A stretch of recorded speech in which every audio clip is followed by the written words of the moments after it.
संजय कहते हैं, राजन, आचार्य कृप की यह धर्म और अर्थ युक्त शुभ सम्मति सुनकर अश्वत्थामा शोक से दहकती हुई अग्नि के समान जलने लगा। फिर उसने मन को कड़ा करके कृप और कृतवर्मा दोनों से कहा, प्रत्येक मनुष्य में जो जुदी-जुदी बुद्धि होती है, उसी से वे संतुष्ट रहते हैं। सब लोग अपने को ही विशेष बुद्धिमान समझते हैं, सबको अपनी ही समझ अच्छी जान पड़ती है। वे बार-बार दूसरों की बुद्धि की निंदा और अपनी बुद्धि की बड़ाई करते हैं। यदि किसी कारणवश किन्हीं का विचार बहुत से मनुष्यों से मिल जाता है, तो वे एक दूसरे से संतुष्ट रहते हैं और बार-बार एक दूसरे का सम्मान करते हैं। किंतु समय के फेर से फिर उन्हीं मनुष्यों की बुद्धियां विपरीत होकर एक दूसरे से विरुद्ध हो जाती हैं। मनुष्यों के चित्त प्राय भिन्न-भिन्न प्रकार के होते हैं, अतः उनके विभिन्न चित्तों के परिणाम स्वरूप भिन्न-भिन्न प्रकार की बुद्धियां पैदा होती हैं। एक मनुष्य युवावस्था में एक प्रकार की बुद्धि से मुग्ध सा हो जाता है, मध्यम अवस्था में उस पर दूसरे प्रकार की बुद्धि सवार होती है और वृद्धावस्था में उसे अन्य ही प्रकार की बुद्धि अच्छी लगने लगती है। जब मनुष्य पर बड़ा भारी संकट आता है या जब उसे महान वैभव की प्राप्ति होती है, तो उसकी बुद्धि में विकार आ जाता है।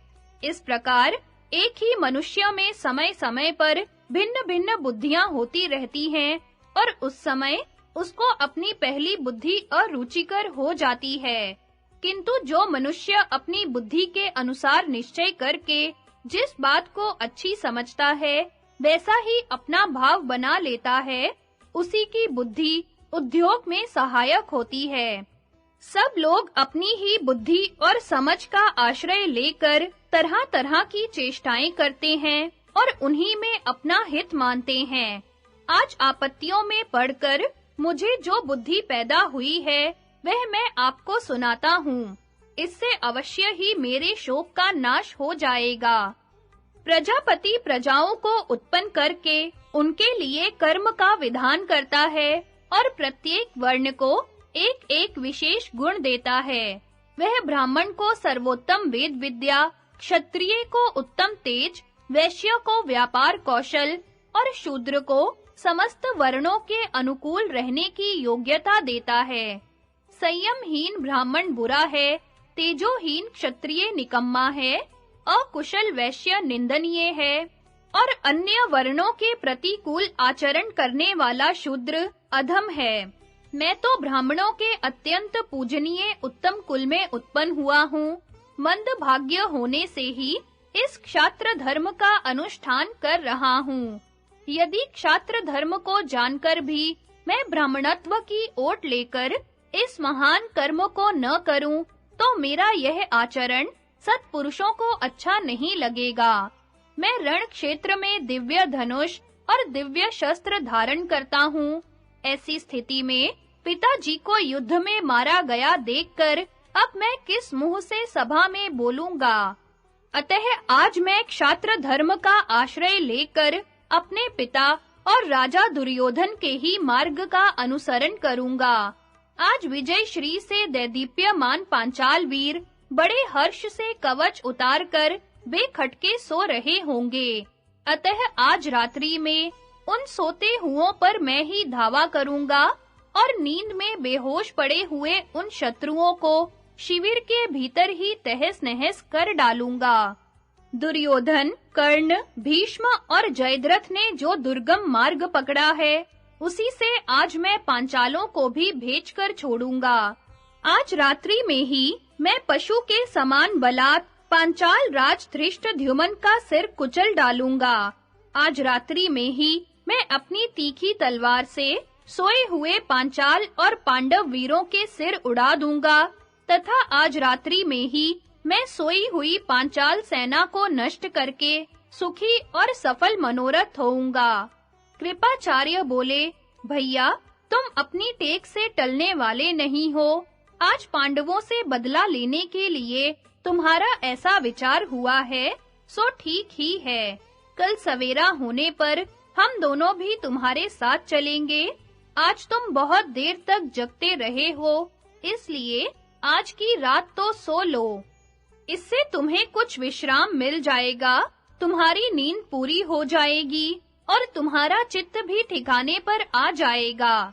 इसके बाद यदि तुम शत्रुओं का सामना करोगे, तो अवश्य ही उनका वध कर सकोगे। हम लोग भी रात भर सोकर नींद और थकान से छूट जाएं, रात बीतने पर हम शत्रुओं का संहार करेंगे। फिर जो भी शत्रु हमारा सामना करेंगे, उन्हें हम तीनों मिलकर मारेंगे। जब संग्राम भूमि में मेरा और तुम्हारा साथ होगा और कृतवर्मा भी तुम्हारी रक्षा करेगा, तो साक्षात इंद्र भी हमारे पराक्रम को सहन नहीं कर सकेगा। भैया, कृतवर्मा और मैं पांडवों को युद्ध में परास्त किए बिना कभी पीछे पांव नहीं रखेंगे। या तो हम संग्राम भूमि में पांडवों के सहित क्रोधातुर पांचालों का संहार करके ही लौटेंगे, या वहीं प्राणों की बलि देकर स्वर्ग प्राप्त करेंगे। मैं तुमसे सच कहता हूँ, कल हम पूरे उद्योग से संग्राम में तुम्हारी सहायता करेंगे। मामा कृपाचार्य जी के इस प्रकार हित की बात कहने पर अश्वत्थामा ने क्रोध से आंखें लाल करके कहा, जो पुरुष दुखी है, क्रोध में भरा हुआ है, किसी अर्थ के चिंतन में लगा हुआ है अथवा किसी कार्य सिद्धि की उधेड़-बुन में व्यस्त है, उसे नींद कैसे आ सकती है? आप विचार कीजिए, आज ये चारों बातें मुझे घेरे हुए हैं। मेरी नींद को तो क्रोध ने ही हराम कर दिया है। इन पापियों ने जिस प्रकार मेरे पिताजी का वध किया है, वह बात रात दिन मेरे हृदय को जलाती रहती है। उसके कारण मुझे तनिक भी चैन नहीं है। आपने तो यह सब प्रत्यक्ष ही देखा था, उससे हर समय मेरे मर्म स्थानों में पीड़ा होती रहती है। हाय, मेरे जैसा व्यक्ति इस लोक में एक मुहूर्त भी किस प्रकार जी रहा है। मैंने पांचालों के मुख से द्रोण मारे गए यह शब्द सुना था, इसलिए अब मैं धृष्टद्युम्न को मारे बिना जीवित नहीं रह सकता। राजा दुर्योधन की जंघाएं टूट गईं, उनकी वे दुख भरी बातें सुनकर ऐसा कौन कठोर चित्त है जिसकी आंखों से आंसू नहीं निकलेंगे। मेरे जीवित रहते मेरी मित्र मंडली की ऐसी दुर्दशा हुई, इससे मेरा शोक बहुत बढ़ गया है। आजकल मेरा मन एक तार होकर इसी उधेड़-बुन में लगा रहता है। ऐसी स्थिति में मुझे नींद कैसे आ सकती है और सुख भी कैसे मिल सकता है? जिस समय दूतों ने मुझे मित्रों की पराजय और पांडवों की विजय का संवाद सुनाया था, उसी समय मेरे हृदय में आग सी लग गई थी। इसलिए मैं तो आज ही सोए हुए शत्रुओं का संहार करके विश्राम लूंगा और तभी निश्चिंत होकर सोऊंगा। कृपाचार्य ने कहा, अश्वत्थामा, मेरा विचार है कि जिस मनुष्य की बुद्धि ठीक नहीं है और इंद्रियों पर जिसका काबू नहीं है, वह धर्म और अर्थ को पूरी तरह से नहीं जान सकता।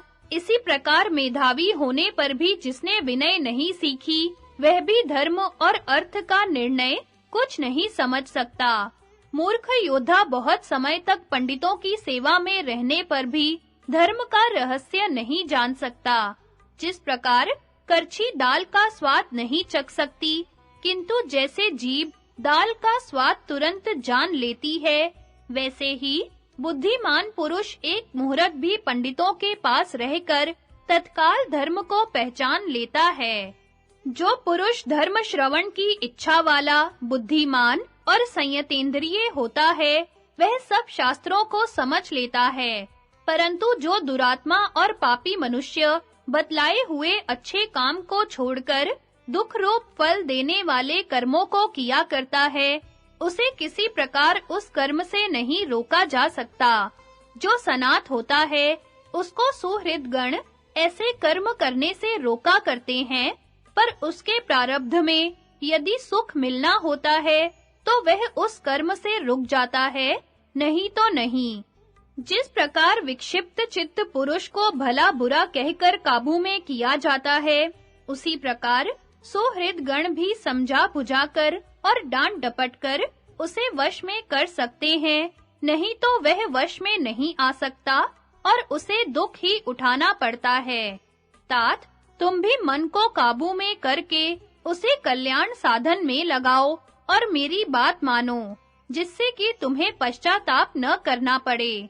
जो सोए हुए हो, जिन्होंने शस्त्र रख दिए हो, रथ और घोड़े खोल दिए हो, जो मैं आपका ही हूँ ऐसा कह रहे हो, जो शरणागत हो, जिनके बाल खुले हुए हो और जिनके वाहन नष्ट हो गए हो, लोक में उन लोगों का वध करना धर्मतः अच्छा नहीं समझा जाता। इस समय रात्रि में सब पांचाल वीर निश्चिंतता पूर्वक कवच उतारकर निद्रा में अचेत पड़े होंगे। जो पुरुष उनसे इस स्थिति में द्रोह करेगा, वह अवश्य ही बिना नौका के अगाध नरक में डूब जाएगा। लोकों में तुम समस्त शस्त्रधारियों में श्रेष्ठ कहे जाते हो। अभी तक संसार में तुम्हारा कोई छोटे से छोटा दोष भी देखने में नहीं आया। तुम सूर्य के समान तेजस्वी हो, अतः कल जब सूर्य उदित हो, तो सब प्राणियों के सामने अपने शत्रुओं को संग्राम में परास्त करना। अश्वत्थामा बोला, मामा जी, आप जैसा कहते हैं, निसंदेह वह ठीक ही है, परंतु इस धर्म मर्यादा के तो पांडवों ने पहले ही सैकड़ों टुकड़े कर डाले हैं। धृष्टद्युम्न ने प्रत्यक्ष ही आपके और समस्त राजाओं के सामने मेरे शस्त्रहीन पिताजी का वध किया था। रथियों में श्रेष्ठ कर्ण को जब उनका पहिया फंस गया था और वे बड़े संकट में पड़ गए थे, उसी समय अर्जुन ने मार डाला था। भीष्म पितामह को भी शिखंडी की ओट लेकर अर्जुन ने उसी समय मारा था जब उन्होंने शस्त्र डाल दिए थे और वे सर्वथा निरायुध हो गए थे। वीरवर भूरिश्रवा तो रण क्षेत्र में अनशन व्रत लेकर बैठ गए थे, परंतु सात्यकी ने सब राजाओं के चिल्लाते रहने पर भी इसी स्थिति में उन्हें मार डाला। महाराज दुर्योधन भी भीमसेन के साथ गदा युद्ध में भिड़कर सब राजाओं के सामने अधर्म पूर्वक ही गिराए गए हैं। इसलिए भले ही मुझे कीट पतंगों की योनि में जाना पड़े, मैं भी अपने पिताजी का वध करने वाले इन पांचालों को रात में सोते हुए ही मार डालूंगा। मैंने जो काम करने का विचार किया है, उसके लिए मुझे बड़ी उतावली हो रही है। इस जल्दबाजी में मुझे नींद कैसे आ सकती है और चैन भी कैसे पड़ सकता है। संसार में न तो कोई ऐसा पुरुष जन्मा है और न जन्मेगा ही जो पांचालों के वध के लिए किए हुए मेरे इस विचार को बदल सके।